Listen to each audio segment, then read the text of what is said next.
Trump crushes Netanyahu arrest threat as New York mayor searches for a legal route. Netanyahu arrest threat collapses into Trump-Mamdani showdown. Donald Trump has declared that Israeli Prime Minister Benjamin Netanyahu will not be arrested if he visits the United States, shutting down an extraordinary threat that had turned Netanyahu's expected trip to New York into an international legal confrontation. The possibility of arrest was raised because Netanyahu remains the subject of an international criminal court warrant over alleged war crimes and crimes against humanity connected to the war in Gaza.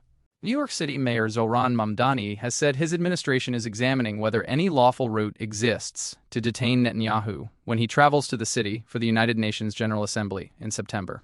Why anyone thought Netanyahu could be arrested? The threat did not emerge from an American criminal charge. It originated with the International Criminal Court in The Hague, which issued arrest warrants for Netanyahu and former Israeli Defense Minister Yoav Gallant on November 21, 2024. ICC judges said there were reasonable grounds to believe that the two men bore criminal responsibility for alleged war crimes and crimes against humanity committed between October 8, 2023 and May 20, 2024. The allegations include starvation as a method of warfare, murder, persecution, other inhumane acts, and intentionally directing attacks against civilians. Netanyahu has not been convicted of these offenses, and Israel strongly denies the allegations. The warrant means that countries belonging to the ICC can be asked to arrest Netanyahu if he enters their territory. Under the Rome Statute, a state party receiving an arrest and surrender request is generally required to take steps under its domestic law to arrest the person named in the warrant. That has forced Netanyahu to consider the legal risks attached to international travel. Even where governments remain friendly towards Israel, an ICC member state may face political pressure, domestic litigation, or competing claims about immunity if he visits. The United States, however, is fundamentally different. Why America is unlikely to arrest him.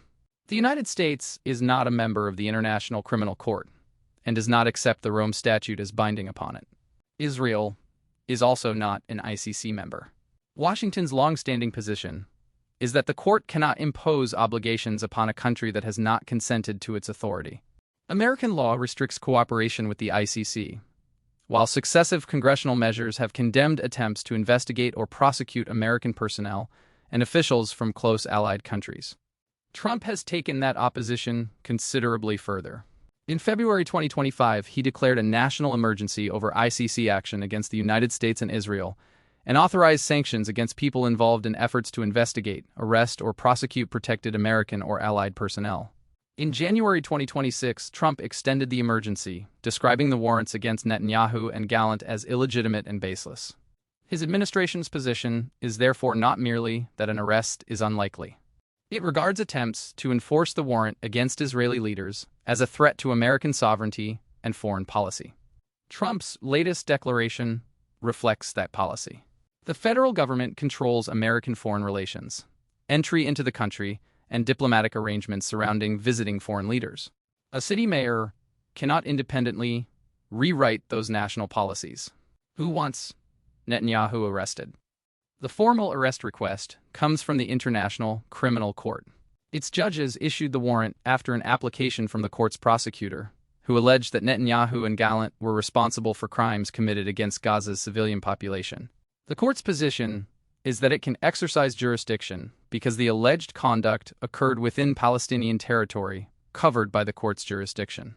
Palestine joined the Rome Statute in 2015, and an earlier ICC ruling held that the court's territorial jurisdiction extended to Gaza, the West Bank, and East Jerusalem. Israel disputes that reasoning.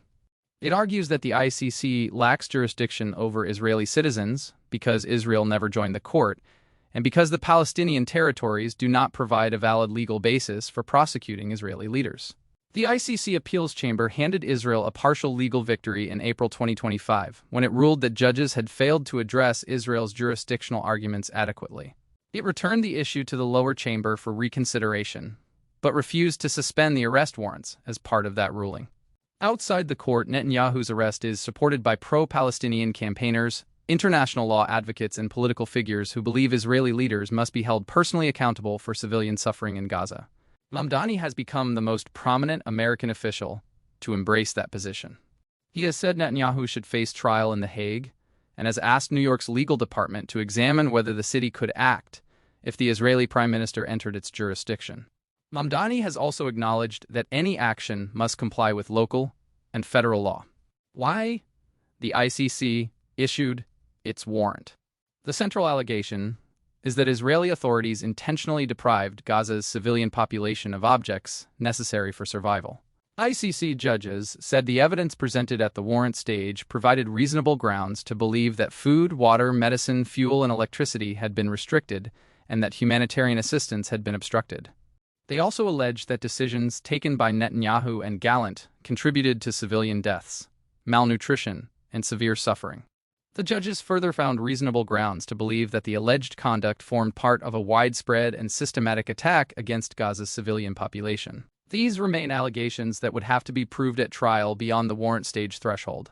Israel rejects the case as legally invalid and politically motivated.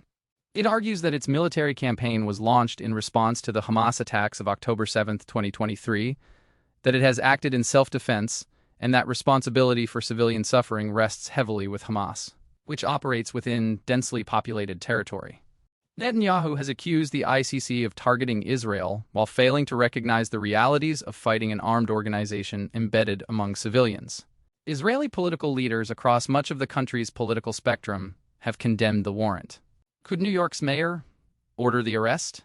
Mamdani's threat faces formidable legal obstacles. New York City police ordinarily enforce American federal, state, and local law. An ICC warrant is not automatically equivalent to an arrest warrant issued by an American court, and the United States has no general obligation under the Rome Statute to surrender Netanyahu. Foreign policy also belongs primarily to the federal government.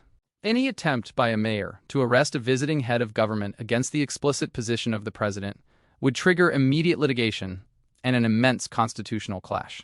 Netanyahu could also benefit from protections connected to his official position and his attendance at the United Nations. The UN Charter provides representatives of member states with privileges and immunities necessary to perform their United Nations functions. The exact reach of those protections could be contested, but they would provide another powerful barrier to a city-led arrest attempt. Trump's government would almost certainly intervene before New York authorities could take meaningful action.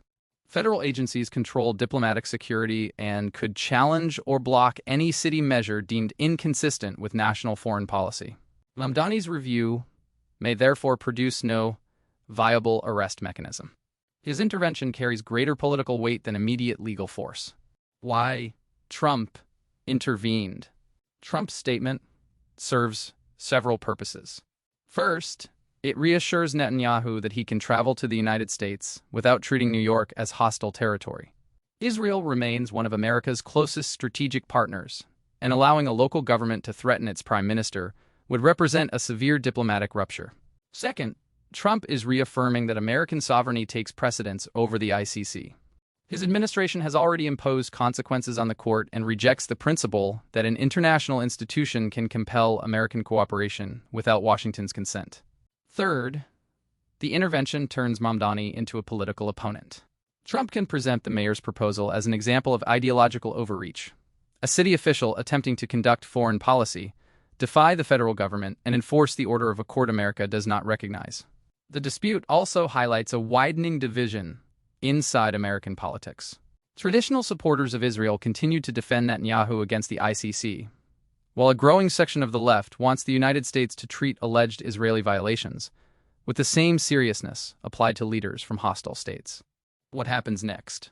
Netanyahu is expected to travel to New York for the United Nations General Assembly in September.